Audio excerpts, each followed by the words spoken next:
Bel, anong balita? Wala. Masyadong reklamador. Ang daming hinihingi. Gusto mo, upakan ko na eh. Adyong, konti lang naman ang hinihiling namin. Magsalita ka na. Saan ko matatagpuan si Salazar? Hindi ko talaga alam. Nung huling magkita kami, nung ginamot mo siya eh.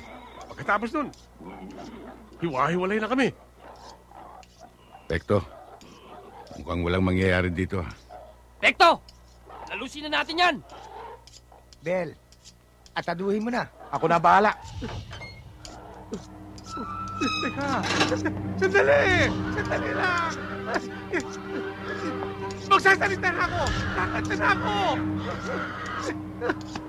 Pinatagal-tagal mo pa. Saan ko matatagpuan? Talagang hindi ko alam, pero meron akong naulinigan na barko eh. Katapusan ng buwan. Yun ang narinig ko eh. Batangas.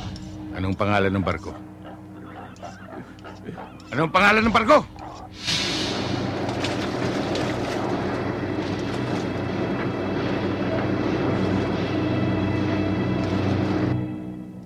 Thank you for your concern, Major. Pero wala kang dapat ikabahala. Nandiyan ang security force ko. At meron pang nag-radio message sa akin kanina na meron pang reinforcement na darating. Kapitan, kung di mo mamasamain, meron bang mahalagang bagay o kargamento na lula nitong barko? Meron. Sa safety deposit box, antique jewelries, paintings, na i-display daw sa isang museum sa Makati. You don't have to worry, Major. We are very well secured. Kapitan, may dumarating. Malamang yan ang reinforcement.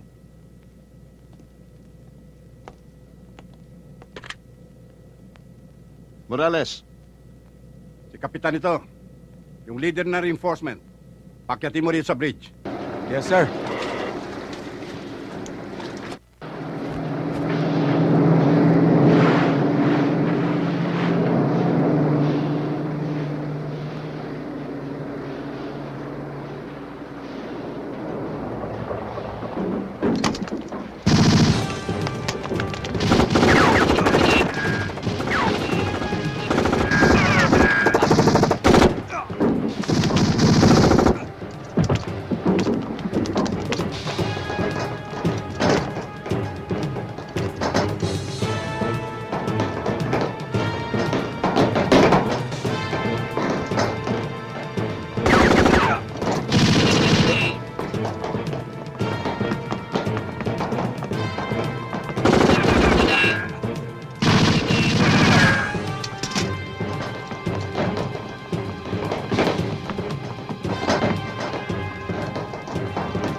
8 taon na 4 na buwan, 3 araw inintay ko oras na ito.